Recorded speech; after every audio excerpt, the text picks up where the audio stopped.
Estamos conectados con Anaí Rubín. Ella es licenciada en psicología o psicóloga, es periodista, vive en la ciudad más linda de Estados Unidos, que es Nueva York, la ciudad de la Gran Manzana, tal vez la ciudad más poblada de Estados Unidos y también la más rica de Estados Unidos, la más interesante desde el punto de vista social y cultural.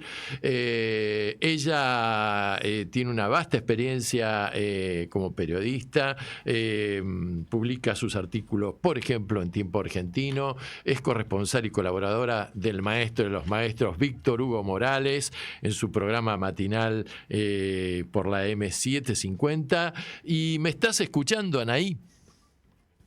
Sí, ¿qué tal? Buenas tardes, un gusto hablar con vos y con la audiencia. Bueno, por fin pudimos combinar fecha y horario, Anaí, porque les cuento a los oyentes que esto viene de hace meses, que sí, que no, que caiga un chaparrón, pero al final, Anaí, ¡tac!, cayó la ficha y pudimos sacarla al aire. ¿Cómo estás? Bueno, bien, me quedé pensando en lo que dijiste de Nueva York, ciudad en la que vivo hace muchos años. Sí. Y es verdad lo que decís, Bueno. Es la ciudad más rica dentro de Estados Unidos y quizás en el mundo. Imagínate que en downtown, en barrios, por ejemplo, como Hudson Yards, que son uno de los barrios cercanos al río y privilegiado, un departamento sale como promedio para comprar $8 millones, ¿no? Ah, bueno. Pero, sí, bueno, y también hay 340 millonarios que viven acá en Nueva York. Pero esa es una parte de la realidad, sí. No es toda la realidad de lo que vive la población. Lo que pasa, claro, el que viene de turismo obviamente va a lugares turísticos. Claro. Pero hoy en día, y después de la pandemia, en realidad creo que vayas a donde vayas, ves los llamados homeless, que son la gente que no tiene casa. Según la oficina del alcalde, hay aproximadamente entre 100.000 y 120.000 personas por noche que no tienen dónde dormir.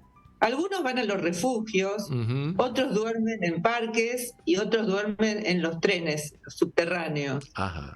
Y hay hablando de riqueza y pobreza, hay 2.200.000 personas en Nueva York y 700.000 niños que viven bajo la línea de pobreza, ¿no? Mirá vos. Inclusive si vas caminando por los barrios, en Manhattan o en el Bronx o en Queens, ves lo que se llaman heladeritas o roperos comunitarios, que es cuando la gente, los vecinos, les sobra un tipo de comida, arroz o fideos o aceite, y lo depositan en estos roperitos comunitarios. Y la gente va y abre el roperito y se queda con un alimento.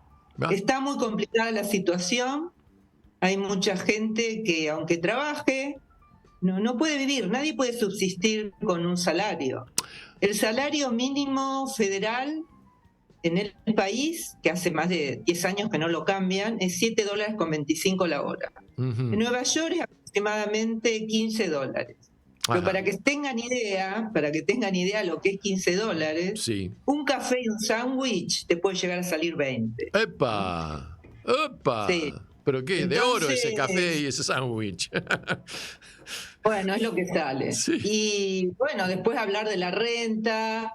Un departamento en Manhattan de 2 dormitorios sale $4.500. De un dormitorio sale como $3.000. A menos que te vayas a vivir muy, muy lejos, donde un estudio puede salir $1.900. Ahora, pero la situación es muy complicada, sí. Decime una cosa, Ney, vos hiciste hincapié en que después o a partir de la pandemia o después de la pandemia, toda esta panorama que nos estás describiendo se había agudizado, si bien no entendí mal. Pero esto era un proceso que venía desde antes de la pandemia. Sí, por supuesto. En este momento hay 38 millones de pobres en el país. Bien. Y en realidad la cifra, yo creo que es mucho más. Es una cifra que da el mismo Estado. Claro. ¿No? Entonces, pero cuando viajás y cuando ves lo que pasa en otros lugares, es mucho peor que acá. Porque como todas las ciudades grandes, hay lugares donde, bueno, te dan una comida o hay barrios donde hay, por ejemplo, barrios latinos, donde la gente, hay iglesias que la gente puede ir a buscar comida, Ajá. pero hay lugares donde no. Entonces hay lugares que la gente vive como en las películas, viven en los autos. Sí, sí, sí. Mucha gente vive en autos, porque no puede, y gente que trabaja, ¿eh? No es que no trabaje. El tema es que no se puede vivir. Y sí, es verdad que después de la pandemia se acrecentó, pero esto no empieza de ahora. Y la verdad, si alguien me pregunta, el origen de la pobreza no tiene que ver solamente con la pandemia, no, tiene que ver con que es un país que desde los 80, con Ronald Reagan, cuando empezó a destruir lo que se llama el bienestar, El ¿no? estado de Porque esto ya bienestar. no es Claro. capitalismo, esto es neoliberalismo. Con lo cual, los únicos que ganan son los que hacen finanzas. Ajá. Los que viven, bueno, del dinero, los que compran estos departamentos de 8 millones de dólares. Inclusive se vendió el departamento más caro del mundo, acá en Manhattan, que es de 150 millones de dólares. Hay Opa. mucha gente no, un grupito que tiene mucho dinero. Y el resto, bueno, vive como... Si vas caminando en algunos barrios, es como estar en países pobres de Latinoamérica, no hay muchísimas diferencias. Anaí, más o menos, ¿qué población tiene Nueva York aproximadamente? Bueno, 8 millones, la ciudad 8.800.000, por eso te dije Sí. que 2.200.000 están bajo la línea de pobreza. Ajá. Y acá, ¿qué quiere decir ser pobre? Cuando ganás menos de 25, una familia con 2 chicos, cuando ganás menos de $25.000 por año estás considerado pobre. Mira vos. Quiere decir entonces que el famoso, digamos, mito del sueño americano está tambaleando o viene en franco declive, ¿o no? En realidad, nunca fue, así como dijiste, es un mito. Eso nunca fue realidad. Nunca. Yo creo que ni siquiera en los años, no sé, quizá hace 50 años, ¿no? Que acá la gente se podía comprar una casita, un auto y mandar a sus chicos a la universidad. Ahora estudiar es casi imposible acá.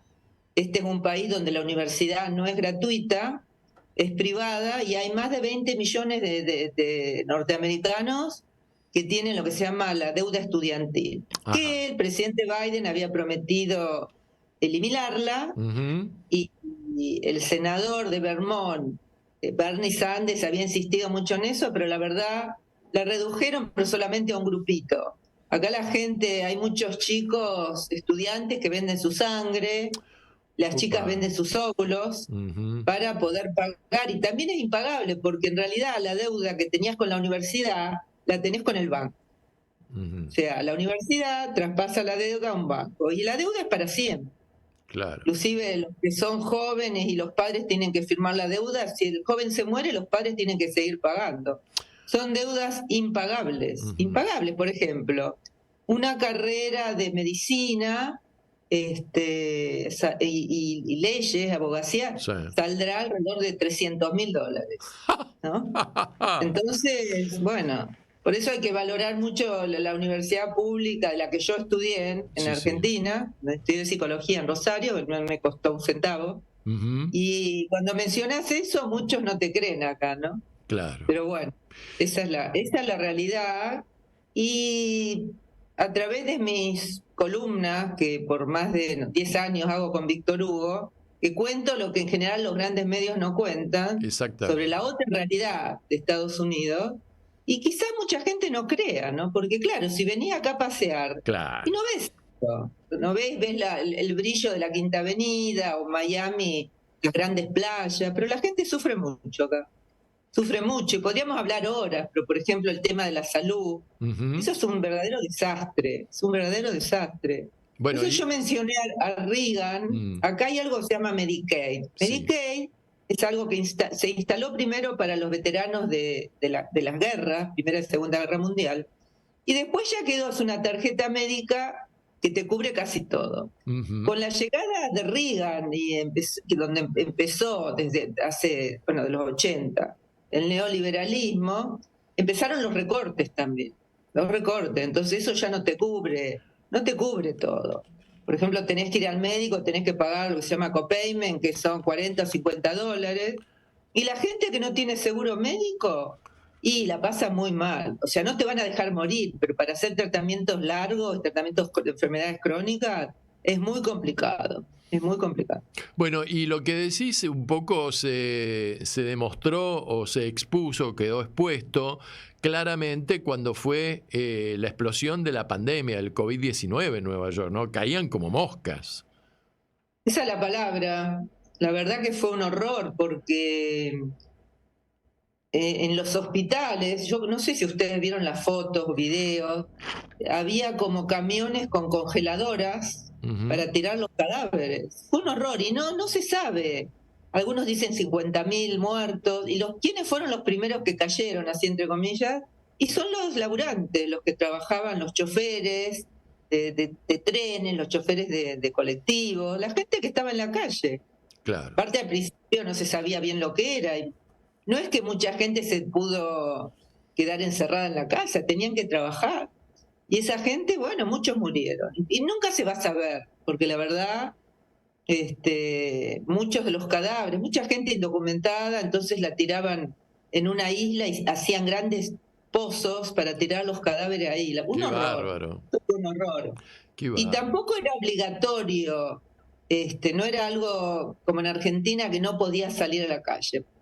No era obligatorio porque, bueno, con el tema de la libertad de mercado y todo ese relato, y mucha gente además que no podían, tenían que trabajar.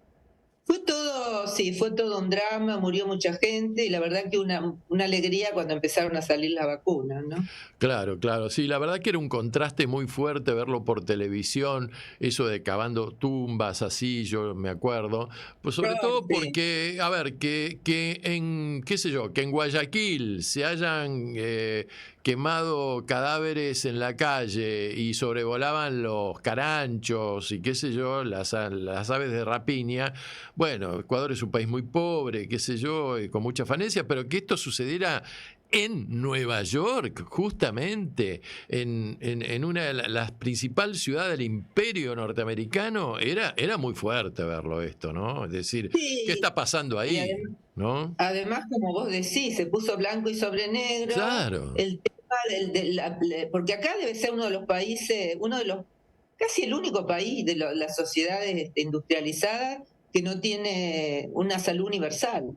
No existe, Mirá vos. no existe. Entonces, el que no tiene seguro médico acá, te digo, no te van a dejar morir, pero si vas una vez a la emergencia, ahora después que vas, para enfermedades y tratamientos crónicos, y tenés que esperar un tiempo, tenés que esperar un tiempo para que te atiendan. Claro, claro. Así que sí, la pandemia mostró la cruel realidad de lo que es el capitalismo, ¿no? Escúchame, Anaí, hay una cuestión que es muy importante en la sociedad norteamericana que tiene que ver con el tema de los migrantes, de la inmigración. Porque, bueno, Estados Unidos, en cierta forma, tiene muy reducida lo que fue sus pueblos originarios. Hay mucho mestizaje, tal vez, pero los pueblos originarios, tal cual fueron en su momento, están ahí, viste, al límite de la desaparición prácticamente.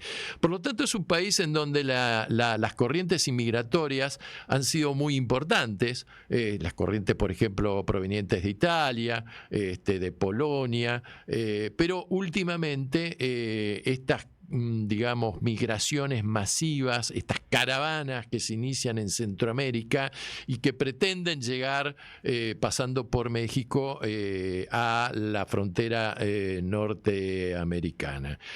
¿Cómo impacta esto en la sociedad norteamericana? Y bueno, tal vez lo que conozcas mejor es la sociedad neoyorquina. ¿Y cómo impacta la crisis que vos más o menos nos ilustraste con los temas de los emigrados? Ahora hay una situación muy conflictiva. Ya saben que en el gobierno de Trump se empezó a reforzar lo que es la frontera sur con México, la famosa pared. Ujú. Biden había prometido que iba a hacer todo lo contrario. En el primer tiempo de su mandato hizo exactamente lo mismo. Y desde hace un tiempo, que es raro porque nadie explica por qué, abrieron la frontera. En Nueva York entraron y en un año como 174.000 inmigrantes. Puh. ¿Qué pasa? Cuando Nueva York es considerada una ciudad santuario. ¿Qué quiere decir santuario? Una ciudad friendly, amistosa con los inmigrantes. Ujú. Pero los inmigrantes que cruzan la frontera de México, Ujú. van a desembocar, tienen que pasar o por Florida o por Texas, donde ambos gobernadores son republicanos y ellos no quieren saber nada con inmigrantes. Entonces apenas llegan, los que entran, los ponen en un colectivo y los mandan hacia Nueva York Ujú. o a Boston o Washington, D.C. La mayoría viene a Nueva York. Y hay un problema serio porque algunos que tuvieron suerte les daban hoteles, pero ya hay tantos Sí. que ya tampoco alcanzan los refugios, ¿no? Entonces, es como facilitan esta pelea de inmigrantes con inmigrantes que hace mucho que están acá, con algunos que recién llegan. Ujú. Yo, por ejemplo, iba caminando hace como 3 semanas, iba al consulado argentino, y había una parejita Mm. muy joven, con un nenito chiquito. Me puse a hablar con ellos, eran venezolanos. Sí.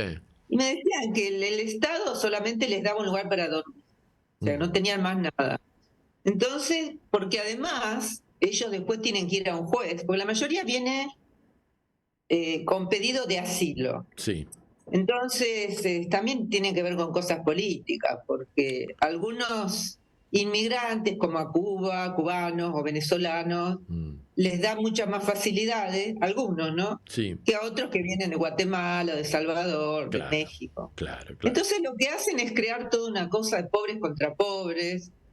Pero ahora hay un problema. El alcalde de acá, Eric Adams, que es un alcalde afroamericano, Ajá. demócrata, pero conservador, él Ujú. dijo que ya la ciudad no tiene más recursos, ya no hay más plata.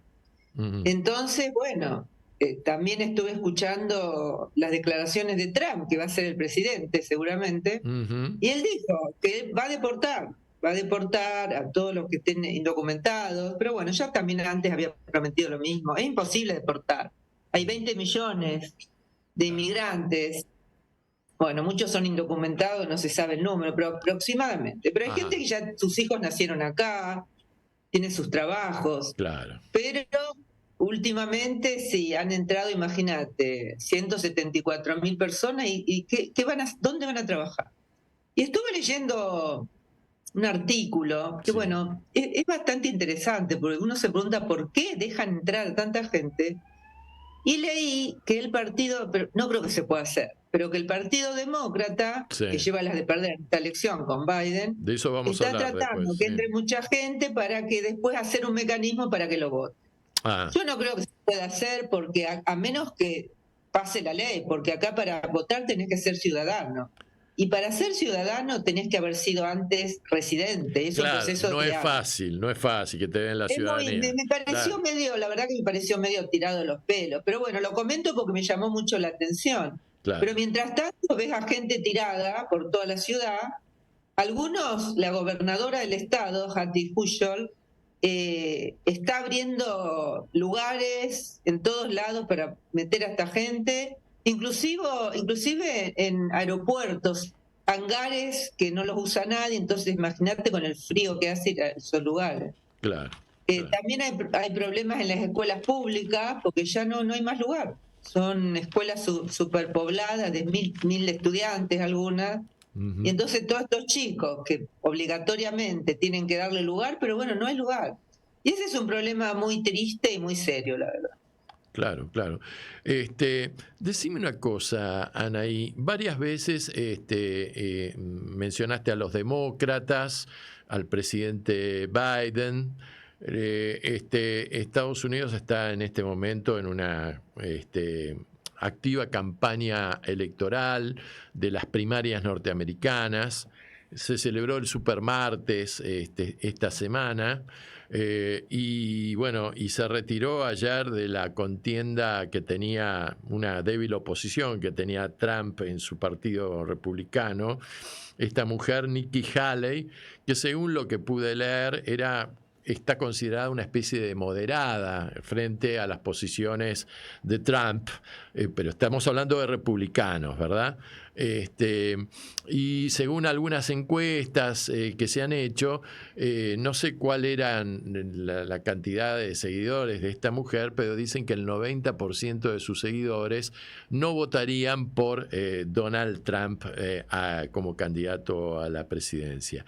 ¿Qué es lo que ha pasado en Estados Unidos con la administración de los demócratas para que Biden, que es un hombre mayor, se vuelva a presentar nuevamente para la reelección?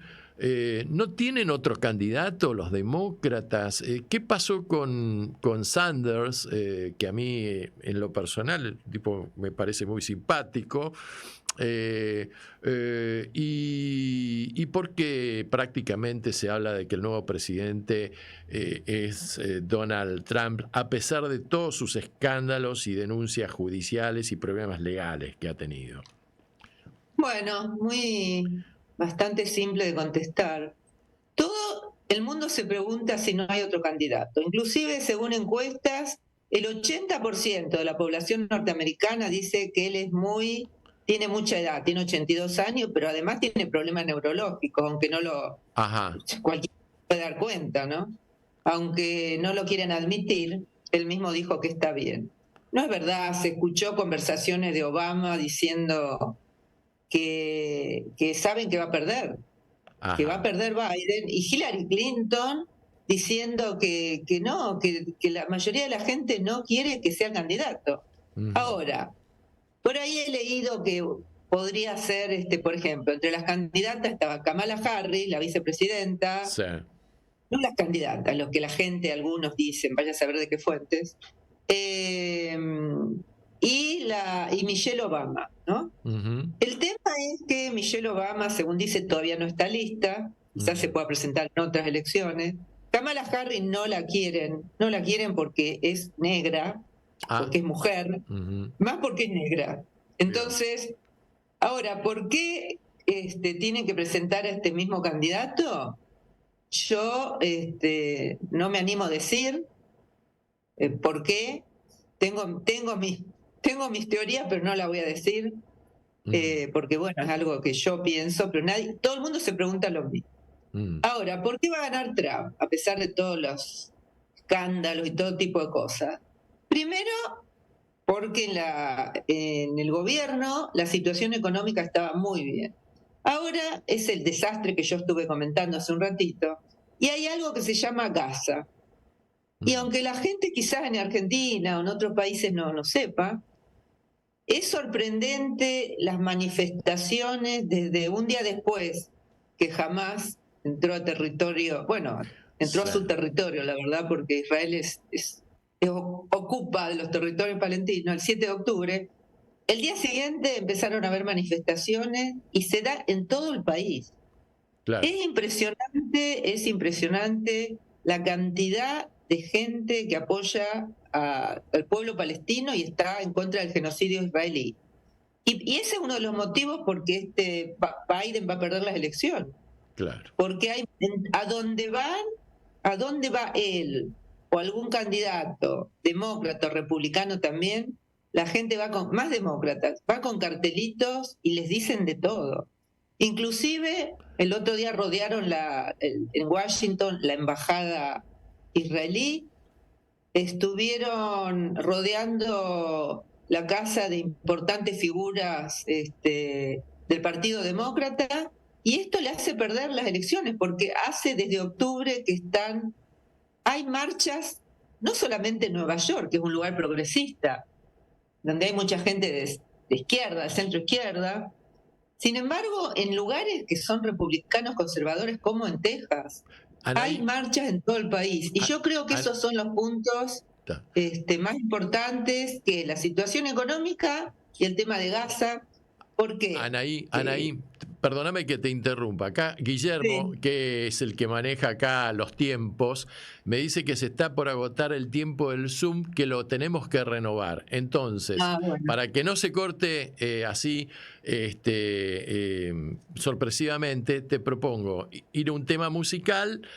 Renovamos el Zoom y seguimos con este tema tan interesante de Biden, Gaza, Hamas y la comunidad pro-palestina en Nueva York. Dale. Bueno.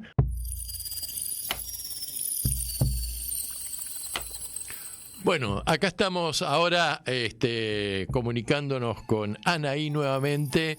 Anaí, tenemos 8 minutitos para seguir charlando.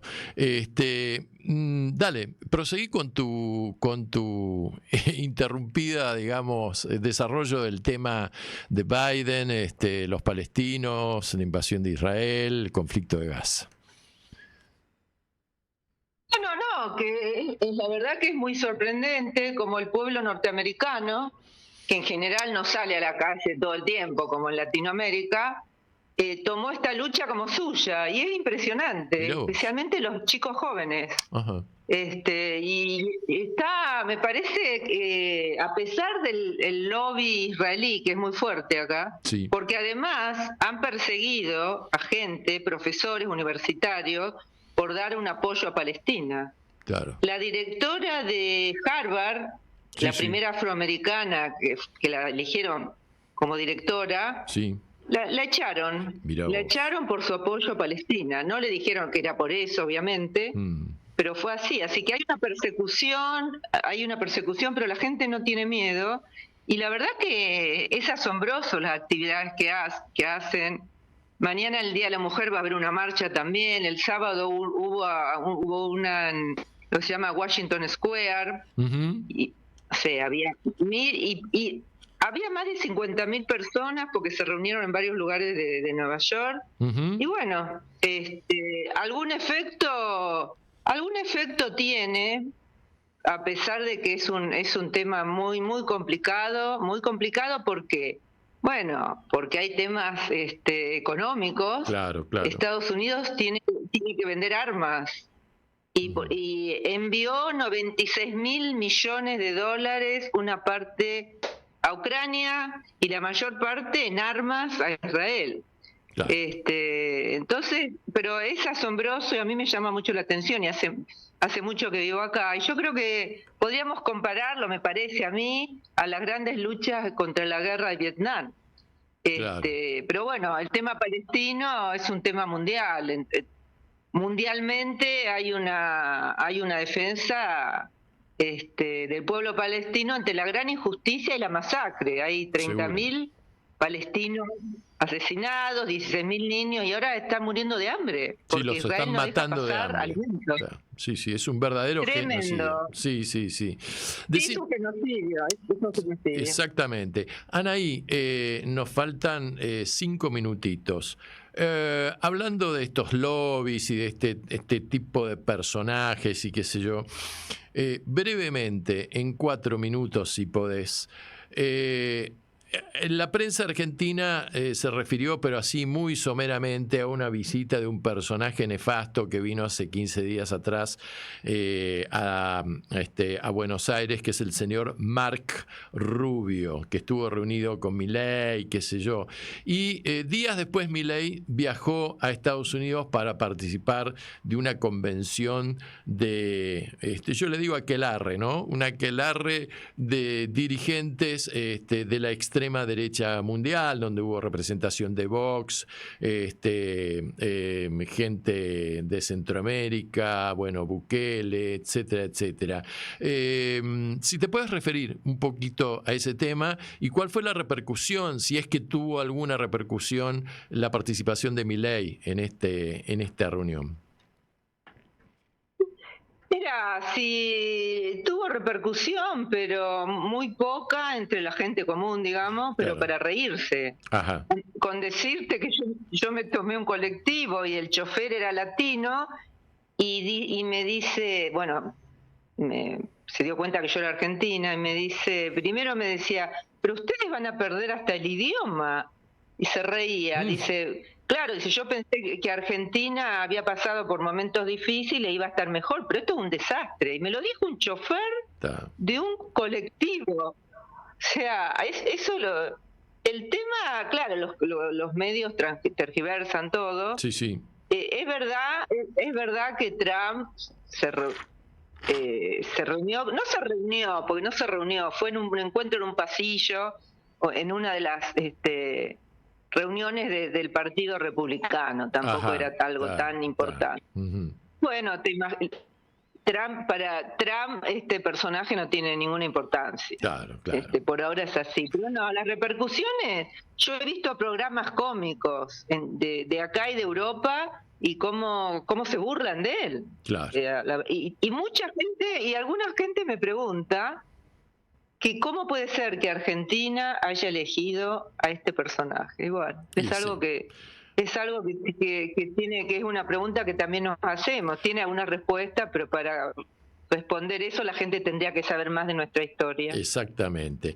Bueno, Anaí, el tiempo es libertario, y la libertad avanza. Así que Esperemos que no. Esperemos que retroceda. Te quería agradecer. Estamos terminando, no está saliendo en pantalla, salvo tu foto, porque continuamos por un problema técnico acá que pedían, no sé qué, la conexión, el sistema, bueno, la red. Estamos saliendo ahora por WhatsApp, ¿verdad? Pero te quería agradecer muchísimo tu participación, tu tiempo que nos brindaste. Realmente nos diste un panorama excelente de lo que pasa allí en el norte, y si vos querés, te incorporo, tenemos una página, un grupo de oyentes de la radio, para que nos puedas hacer llegar tu material o cualquier cosa que quieras que nosotros difundamos. Esta radio y este programa se escucha muchísimo a través del sistema online en todas partes del mundo, y bueno, y tenemos colaboradores muy importantes, entre ellos la queridísima Estela Caloni, que supongo que la conocerás. Así que bueno, nada más, de aquí estar en contacto permanente, y por supuesto comprometerte para que me mandes la música de los trovadores del norte. Bueno, sí, por supuesto, y ya hablaremos en otra oportunidad, y gracias por la entrevista y gracias por permitirme estar en contacto con tu audiencia. Así que un saludo muy grande. Bueno, un beso muy grande y a remarla, no nos queda otra, ¿eh? Está bien, hasta luego. Chao, querida, chao, un beso. Bueno.